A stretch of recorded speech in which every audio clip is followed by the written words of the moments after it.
Today in Los Angeles, California, alleged rapes inside a fire station, a teen dead on an illegal e-motorcycle, animal sanctuaries collapsing under debt, a statewide abortion pill chess match, and dark money slime coating our elections.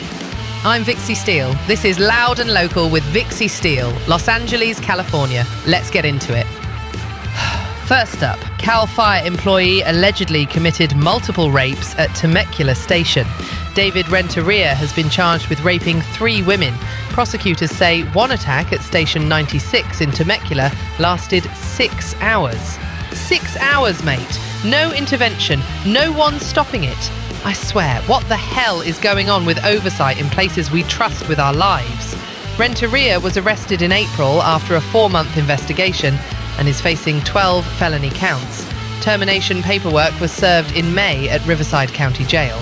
There's also a civil claim against him and Cal Fire for negligence. Allegations, yes. Charges, not convictions. But the picture here is a management failure. Look, fire stations aren't lone wolf outposts. They run 24-hour shifts, multiple personnel, rotations, check-ins. If an alleged assault can run 6 bloody hours inside a station, that's not just a bad actor. That's a system asleep at the wheel. And to be fair, Cal Fire has had scandals before. Culture, oversight, supervision, pick your poison.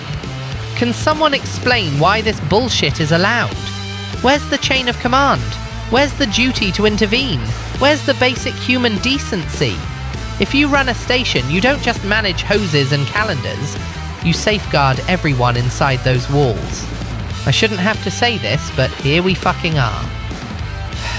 Moving on before I break something. Tragic e-motorcycle crash claims life of teen in Garden Grove. A 13-year-old from Santa Ana died late Thursday after losing control of an electric motorcycle at around 35 miles per hour. He hit a median and was thrown onto the roadway, and the hospital could not save him. The alert came in through Life 360, that family safety app. E-motorcycles, especially high-powered dirt-style ones, are not legal on California streets. That's not me being cranky, that's the law. E-bikes, the legal ones, cap at about 28 miles per hour. These rockets can double that, and they don't come with the training, the plates, or the reality check. And it's not one freak incident. Recent weeks, we've got an Orange County mother charged with involuntary manslaughter after her son collided with a Vietnam veteran while riding one. A Yorba Linda dad hit with felony child endangerment after his kid was struck by a car on a high-speed e-bike. A 19-year-old in Oceanside arrested for felony evading cops and reckless driving on an e-motorcycle. Pattern much? Parents, listen. If a machine can do 50 miles per hour in a blink, and your 13-year-old is riding it on city streets with no plate and no training, that's not a toy. That's a tiny missile. Regulators too. Get off your hands. You've got a gap where these not-quite bikes, not-quite motorcycles live, and teens are filling it with blood.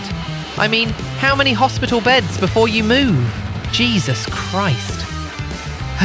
Next up, something equally frustrating. SoCal animal sanctuaries struggle financially, leading to animal suffering. Villa Chardonnay horses with wings down in San Diego County, authorities removed over 446 cats, 30 dogs, plus other animals. Some had to be euthanized because conditions were that bad. The place filed for Chapter 11 last October. Foreclosure issues piled up. In 2023, a video tour looked fine, but then the money vanished. The costs spiked and the animals paid the price. Rising feed bills, vet bills, inflation, and donations drying up thanks to the economy and wars half a world away. You can practically hear the wheels coming off. And it's not just one sanctuary. In April, Riverside County seized 480 ducks from a home claiming to be a sanctuary. Here's the cold math. Love isn't a budget line. You start a rescue, you better have funding, governance, oversight, and frankly, the guts to say no when capacity is maxed. Because when you don't, you get hoarding with a halo. Some folks even spin these places for personal gain. Yeah, no, I didn't miss that part either. Regulators need routine checks, mandatory audits. Donors need transparency. and the state should step in before starving animals and mass seizures become the norm. Back in my day, people had fucking standards.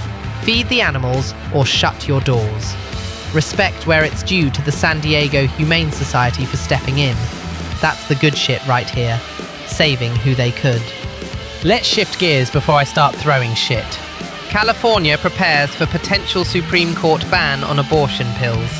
The Fifth Circuit moved in May to block mail-order mifepristone. The Supreme Court put a temporary stay on that, so for now prescriptions continue. But providers here are gaming out the next move. They're ready to switch to misoprostol-only protocols if the ban lands. That method works, but is less effective, more painful, and requires more visits. California protects abortion rights, but if the High Court narrows mail access nationwide, even protected states feel the pinch. Rural patients, students, people juggling 2 jobs. Convenience isn't a luxury, it's access. Honestly. What fresh disaster is this? We've got doctors with a plan, meds with a decades-long safety record, and still we're playing courtroom hot potato with women's bodies. Can someone explain why this bullshit is allowed? If the workaround means more pain and less efficacy, that's not a solution, that's a penalty. The legal tug-of-war isn't abstract. It lands in real clinics on real people right here. To everyone ready to pivot overnight to keep patients cared for. Hell yeah, now we're talking. To the politicians turning healthcare into a hobby horse. I've had it with this fucking nonsense. Alright, let's keep this train wreck rolling. Mystery dark money group influences LA elections with attack mailers.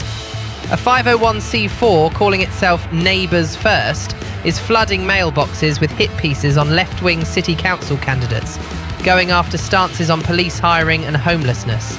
They don't disclose donors, they don't list staff, nothing. Just glossy mail, big fonts, and a PO box. Thanks to Supreme Court rulings that treat money as speech, this is all perfectly legal, but legal doesn't mean clean. Dark money in national races is bad enough. In local races, it's like spraying a small room with a fire hose of spin. It drowns actual debate. Neighbours First has targeted folks like Eunices Hernandez while hiding who's paying the printer. Transparency matters. If you're going to shape LA policy from the shadows, we deserve to know whose checkbook is talking. Otherwise, it's legalised whisper campaigns with zero accountability. That's society for you. Backers with money write the tune, and neighbourhoods are supposed to dance to it blindfolded. To every voter, read the mailers, then ask the only question that ever matters: who benefits? Until we get donor disclosure and real enforcement, this is a rigged carnival. Unbelievable, but not surprising. Quick recap, because we're sprinting today. A CAL FIRE employee faces 12 felonies after alleged rapes, including a 6-hour assault inside a station. Oversight in tatters. A 13-year-old is dead on an illegal e-motorcycle, while parents and regulators sleep through a high-speed grey zone. Sanctuaries crumble. Hundreds of animals suffer. Donations shrink. Oversight MIA. Abortion pill access ping-pongs through courts. California prepares a backup that hurts more and works less. And dark money puppeteers local elections from behind a curtain. Call me when people grow a spine. And that's today's dose of reality. This has been Loud and Local with Vixie Steele, Los Angeles, California. Stay sharp, stay loud, and for the love of sanity, stop enabling this crap. We're leaving it at that, because I'm fucking exhausted.